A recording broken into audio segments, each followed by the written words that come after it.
Hello, this is Tony Heller from RealClimateScience.com. The price of oil has more than doubled since the pretend election of 2020. This is not a coincidence. What occurred was 50 years in the making. During the 2020 campaign, Biden promised to shut down the supply of oil. But kiddo, I want you to just take a look, okay? You don't have to agree, but I want you to look in my eyes. I guarantee you, we're going to end fossil fuel, and I am not going to cooperate. Okay? And then during his first weeks in office, he blocked all new oil and gas development on public lands.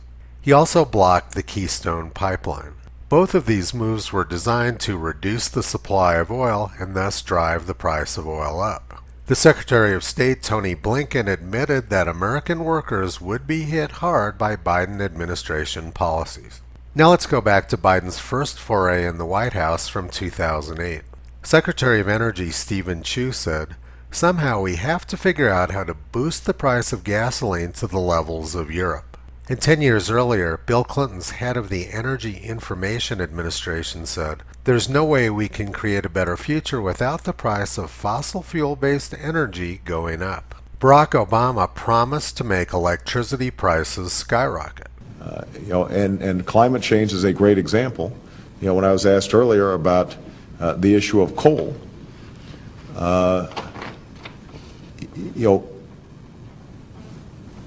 under my plan of a cap and trade system, electricity rates would necessarily skyrocket. Even, regardless of what I say about whether coal is good or bad, because I'm capping greenhouse gases, coal-powered plants, natural gas, you name it, whatever the plants were, whatever the industry was, they would have to retrofit their operations. That will cost money. They will pass that money on to consumers.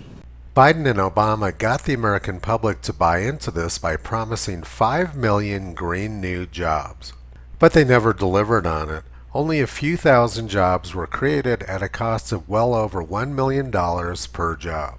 Now let's go back to 1975. Barack Obama was busy playing basketball in high school at that time, but his future energy advisor was busy doing other things. John Holdren wrote in 1975, "The United States is threatened far more by the hazards of too much energy too soon than by the hazards of too little too late."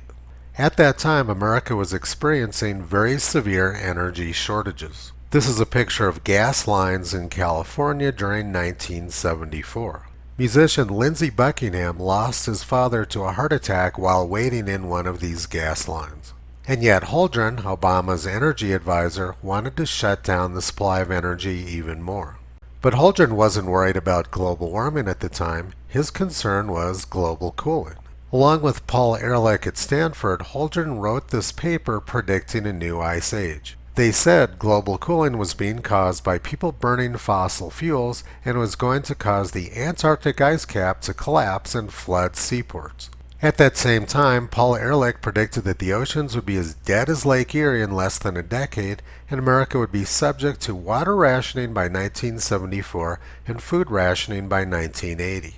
And Ehrlich wanted to poison the food and water supply of third world countries in order to keep the population down. Poisoning the global population was openly discussed by the United Nations and the New York Times. Now let's fast forward to the present. Academics are saying pretty much the same thing.